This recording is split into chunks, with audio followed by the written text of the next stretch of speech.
అనుదిన పరిశుద్ధ గ్రంథ పఠనం. నిర్గమకాండం 34వ అధ్యాయం.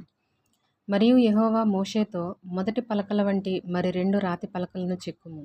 నీవు పగులగొట్టిన మొదటి పలకల మీదనున్న వాక్యములను నేను ఈ పలకల మీద వ్రాసెదను. ఉదయమునకు నీవు సిద్ధపడి ఉదయమున సీనాయి కొండ ఎక్కి అక్కడ శిఖరము మీద నా సన్నిధిని నిలిచియుండవలెను. ఏ నరుడును నీతో ఈ కొండకు రాకూడదు. ఏ నరుడును ఈ కొండ మీద ఎక్కడనైనను కనబడకూడదు. ఈ కొండ ఎదుట గొర్రెలైనను ఎద్దులైనను మేయకూడదని సెలవిచ్చెను. కాబట్టి అతడు మొదటి పలకల వంటి 2 రాతి పలకలను చెక్కెను. మోషే తనకు యెహోవా ఆజ్ఞాపించినట్లు ఉదయమందు పెందలకడ లేచి ఆ 2 రాతి పలకలను చేతపట్టుకొని సీనాయి కొండ ఎక్కగా, మేఘములో యెహోవా దిగి అక్కడ అతనితో నిలిచి యెహోవా అను నామమును ప్రకటించెను.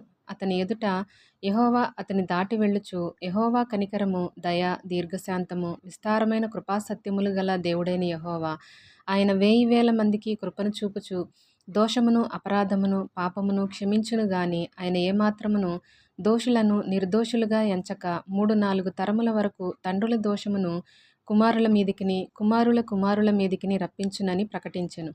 అందుకు మోషే త్వరపడి నేల వరకు తల వంచుకొని నమస్కారము చేసి, ప్రభువా, నా మీద నీకు కటాక్షము కలిగిన ఎడల నా మనవి ఆలకించుము. దయచేసి నా ప్రభువు మా మధ్యన ఉండి మాతో కూడా రావలెను. వీరు లోబడనొల్లని ప్రజలు. మా దోషమును పాపమును క్షమించి మమ్మును నీ స్వాస్థ్యముగా చేసుకొనుమనెను. అందుకు ఆయన, ఇదిగో నేను ఒక నిబంధన చేయుచున్నాను. భూమి మీద ఎక్కడనైనను ఏ జనములోనైనను చేయబడని అద్భుతములు నీ ప్రజలందరి ఎదుట చేసెదను. నీవు ఏ ప్రజల నడుమనున్నావో ఆ ప్రజలందరూ యెహోవా కార్యమును చూచెదరు. నేను నీ ఎడల చేయబోవునది భయంకరమైనది. నేడు నేను నీకాజ్ఞాపించు దానిని అనుసరించి నడువుము. ఇదిగో నేను అమోరీయులను, కనానీయులను, హిత్తీయులను, పెరిజ్జీయులను, హివ్వీయులను, యెబూసీయులను నీ ఎదుట నుండి వెళ్ళగొట్టెదను. నీవు ఎక్కడికి వెళ్ళుచున్నావో ఆ దేశపు నివాసులతో నిబంధన చేసుకొనకుండా జాగ్రత్త పడుము. ఒకవేళ అది నీకు ఉరికావచ్చును. కాబట్టి మీరు వారి బలిపీఠములను పడగొట్టి వారి బొమ్మలను పగులగొట్టి వారి దేవతా స్తంభములను పడగొట్టవలెను. ఏలయనగా వేరొక దేవునికి నమస్కారము చేయవద్దు. ఆయన నామము రోషము గల యెహోవా, ఆయన రోషము గల దేవుడు. ఆ దేశపు నివాసులతో నిబంధన చేసుకొనకుండా జాగ్రత్త పడుము. వారు ఇతరుల దేవతలతో వ్యభిచరించి ఆ దేవతలకు బలి అర్పించుచున్నప్పుడు ఒకడు నిన్ను పిలిచిన ఎడల నీవు వాని బలిద్రవ్యమును తినకుండా చూచుకొనుము. మరియు నీవు నీ కుమారుల కొరకు వారి కుమార్తెలను పుచ్చుకొనునెడల వారి కుమార్తెలు తమ దేవతలతో వ్యభిచరించి నీ కుమారులను తమ దేవతలతో వ్యభిచరింప చేయుదురేమో. పోతపోసిన దేవతలను చేసుకొనవలదు. మీరు పొంగని వాటిని పండుగ ఆచరింపవలెను. నేను నీకు ఆజ్ఞాపించినట్లు అబీబు నెలలో నియామక కాలమందు 7 దినములు పొంగని వాటిని తినవలెను. ఏలయనగా అబీబు నెలలో ఐగుప్తులో నుండి మీరు బయలుదేరి వచ్చితిరి. ప్రతి తొలిచూలు పిల్లయు నాది. నీ పశువులలో తొలిచూలదైన ప్రతి మగదూడయే గాని గొర్రెపిల్లయే గాని అది నాదగును. గొర్రెపిల్లను ఇచ్చి గాడిద తొలిపిల్లను విడిపింపవలెను. దాని విమోచింపని ఎడల దాని మెడను విరుగదీయవలెను. నీ కుమారులలో ప్రతి తొలిచూలు వాని విడిపింపవలెను. నా సన్నిధిని వారు వట్టి చేతులతో కనబడవలదు. 6 దినములు నీవు పనిచేసి 7వ దినమున విశ్రమింపవలెను. దున్ను కాలమందైనను కోయి కాలమందైనను ఆ దినమున విశ్రమింపవలెను. మరియు నీవు గోధుమల కోతలో ప్రథమ ఫలముల పండుగను అనగా వారముల పండుగను, సంవత్సరాంతమందు పంట కూర్చు పండుగను ఆచరింపవలెను. సంవత్సరమునకు ముమ్మారు నీ పురుషులందరూ ప్రభువును ఇశ్రాయేలీయుల దేవుడునైన యెహోవా సన్నిధిని కనబడవలెను. ఏలయనగా నీ ఎదుట నుండి జనములను వెళ్ళగొట్టి నీ పొలిమేరలను గొప్పవిగా చేసెదను. మరియు నీవు సంవత్సరమునకు ముమ్మారు నీ దేవుడైన యెహోవా సన్నిధిని కనబడబోవునప్పుడు ఎవడునూ నీ భూమిని ఆశింపడు. నీవు పులిసిన దానితో నా బలి రక్తమును అర్పింపకూడదు. పస్కా పండుగలోని బలి సంబంధమైన మాంసమును ఉదయకాలము వరకు ఉంచకూడదు. నీ భూమి యొక్క ప్రథమ ఫలములలో మొదటివి నీ దేవుడైన యెహోవా మందిరములోనికి తేవలెను. మేకపిల్లను దాని తల్లిపాలతో ఉడకబెట్టకూడదనెను. మరియు యెహోవా మోషేతో ఇట్లనెను, ఈ వాక్యములను వ్రాసుకొనుము. ఏలయనగా ఈ వాక్యములను బట్టి నేను నీతోనూ ఇశ్రాయేలీయులతోనూ నిబంధన చేసియున్నాను. అతడు 40 రేయింబగళ్ళు యెహోవాతో కూడా అక్కడ నుండెను. అతడు భోజనము చేయలేదు, నీళ్లు త్రాగలేదు. అంతలో ఆయన ఆ నిబంధన వాక్యములను అనగా 10 ఆజ్ఞలను ఆ పలకల మీద వ్రాసెను.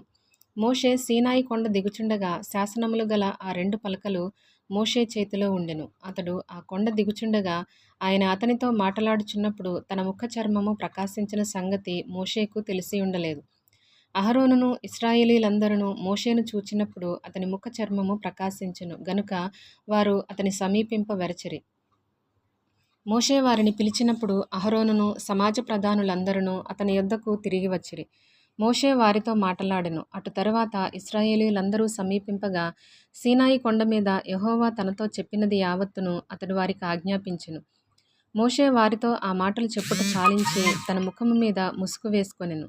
అయినను మోషే యెహోవాతో మాటలాడుటకు ఆయన సన్నిధిని ప్రవేశించినది మొదలుకొని అతడు వెలుపలికి వచ్చు వరకు ఆ ముసుగు తీసివేశెను. అతడు వెలుపలికి వచ్చి తనకు ఆజ్ఞాపింపబడిన దానిని ఇశ్రాయేలీయులతో చెప్పెను. మోషే ముఖచర్మం ప్రకాశింపగా ఇశ్రాయేలీయులు మోషే ముఖమును చూచిరి. మోషే ఆయనతో మాటలాడుటకు లోపలికి వెళ్ళు వరకు తన ముఖము మీద ముసుగు వేసుకొనెను. నిర్గమకాండం 35వ అధ్యాయం. మోషే ఇశ్రాయేలీయుల సర్వసమాజమును పోగుచేసి, మీరు చేయునట్లు యెహోవా ఆజ్ఞాపించిన విధులేవనగా 6 దినములు పనిచేయవలెను. 7వది మీకు పరిశుద్ధ దినము, అది యెహోవా విశ్రాంతి దినము. దానిలో పనిచేయు ప్రతివాడును మరణశిక్ష నొందును. విశ్రాంతి దినమున మీరు మీ ఇండ్లలో ఎక్కడనూ అగ్ని రాజబెట్టకూడదని వారితో చెప్పెను. మరియు మోషే ఇశ్రాయేలీయులైన సర్వసమాజముతో ఇట్లనెను. యెహోవా ఆజ్ఞాపించినదేమనగా, మీరు మీలో నుండి యెహోవాకు అర్పణము పోగుచేయుడి. ఎట్లనగా, బుద్ధి పుట్టిన ప్రతివాడు యెహోవా సేవ నిమిత్తము బంగారు, వెండి, ఇత్తడి, నీలధూమ్ర రక్తవర్ణములు, సన్ననార, మేక వెంట్రుకలు, ఎర్రరంగు వేసిన పొట్టేళ్ల తోళ్లు, సముద్ర వత్సల తోళ్లు, తుమ్మకర్ర, ప్రదీపమునకు తైలము, అభిషేక తైలమునకును, పరిమళ ద్రవ్య ధూపమునకును, సుగంధ సంభారములను, ఏఫోదుకును, పతకమునకును, లేత పచ్చలను, చెక్కు రత్నములను తీసుకొని రావలెను. మరియు వివేక హృదయులందరూ వచ్చి యెహోవా ఆజ్ఞాపించినవన్నీ చేయవలెను. అవేవనగా, మందిరము, దాని గుడారము, దాని పైకప్పు, దాని కొలుకులు, దాని పలకలు, దాని అడ్డకర్రలు, దాని స్తంభములు, దాని దిమ్మలు, మందసము, దాని మోతకర్రలు, కరుణాపీఠము కప్పు తెర, బల్ల, దాని మోతకర్రలు, దాని ఉపకరణములన్నీయు, సన్నిధి రొట్టెలు, వెలుగు కొరకు దీపవృక్షము, దాని ఉపకరణములు, దాని ప్రదీపములు, దీపములకు తైలము, ధూపవేదిక, దాని మోతకర్రలు, అభిషేక తైలము, పరిమళ ద్రవ్య సంభారము, మందిర ద్వారమునకు తెర, దహన బలిపీఠము, దానికి కలిగిన ఇత్తడి జల్లెడ, దాని మోతకర్రలు, దాని ఉపకరణములన్నీయు, గంగాళము, దాని పీట, ఆవరణపు తెరలు, దాని స్తంభములు, వాటి దిమ్మలు, ఆవరణ ద్వారమునకు తెర, మందిరమునకు మేకులు, ఆవరణమునకు మేకులు, వాటికి త్రాళ్ళు, పరిశుద్ధ స్థలములో సేవ చేయుటకు సేవా వస్త్రములు, అనగా యాజకుడైన అహరోనుకు ప్రతిష్ఠిత వస్త్రములు, యాజకులగునట్లు అతని కుమారులకును వస్త్రములు అనునవియే అనెను.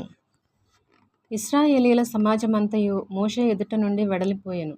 తరువాత ఎవని హృదయము వాని రేపెనో, ఎవని మనస్సు వాని ప్రేరేపించెనో వారందరూ వచ్చి ప్రత్యక్షపు గుడారం యొక్క పని కొరకును, దాని సమస్త సేవ కొరకును, ప్రతిష్ఠిత వస్త్రముల కొరకును యెహోవాకు అర్పణను తెచ్చిరి.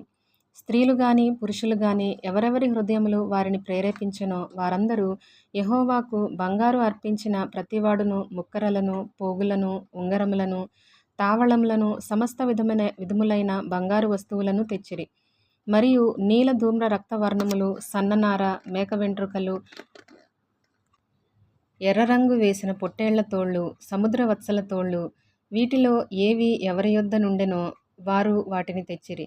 వెండి గాని ఇత్తడి గాని ప్రతిష్ఠించిన ప్రతివాడును యెహోవాకు ఆ అర్పణము తెచ్చెను. ఆ సేవలో ఏ పనికైనను వచ్చు తుమ్మకర్ర ఎవని యొద్ద నుండెనో వాడు దాని తెచ్చెను. మరియు వివేక హృదయము గల స్త్రీలందరూ తమ చేతులతో వడికి తాము వడికిన నీల ధూమ్ర రక్తవర్ణములు గల నూలును, సన్ననార నూలును తెచ్చిరి. ఏ స్త్రీలు జ్ఞాన హృదయము గలవారే ప్రేరేపింపబడిరో వారందరూ మేక వెంట్రుకలను వడికిరి. ప్రధానులు ఏఫోదుకును, పతకమునకును, చెక్కు రత్నములను, లేత పచ్చలను, సుగంధ ద్రవ్యమును, దీపమునకును, అభిషేక తైలమునకును, పరిమళ ధూపమునకును తైలమును తెచ్చిరి. మోషే చేయవలనని యెహోవా ఆజ్ఞాపించిన పనులన్నిటి కొరకు ఇశ్రాయేలీయులలో పురుషులేమి స్త్రీలేమి తెచ్చుటకు ఎవరి హృదయములు వారిని ప్రేరేపించునో వారందరూ మనఃపూర్వకముగా యెహోవాకు అర్పణములను తెచ్చిరి. మరియు మోషే ఇశ్రాయేలీయులతో ఇట్లనెను, చూడుడి, యెహోవా ఊరు కుమారుడును హూరు మనుమడునునైన బెసలేలును పేరు పెట్టి పిలిచి విచిత్రమైన పనులను కల్పించుటకును, బంగారుతోనూ వెండితోనూ ఇత్తడితోనూ పనిచేయుటకును, రత్నములను సానబెట్టి పొదుగుటకును, చెక్కుటకును, విచిత్రమైన పనులన్నిటినీ చేయుటకును వారికి ప్రజ్ఞా వివేక జ్ఞానములు కలుగునట్లు దేవుని ఆత్మతో వాని నింపియున్నాడు. అతడును దాను గోత్రికుడును అహీసామాకు కుమారుడునైన అహోలియాబును ఇతరులకు నేర్పునట్లు వారికి బుద్ధి పుట్టించెను. చెక్కువాడేమి, చిత్రకారుడేమి, నీలధూమ్ర రక్తవర్ణములు నూలు సన్ననారతోనూ, బుటాపని చేయువాడేమి, నేతగాడేమి చేయు సమస్త విధములైన పనులు అనగా ఏ పని అయినను చేయువారి యొక్కయు విచిత్రమైన పని కల్పించువారి యొక్కయు పనులను చేయునట్లు ఆయన వారి హృదయములను జ్ఞానముతో నింపియున్నాడు.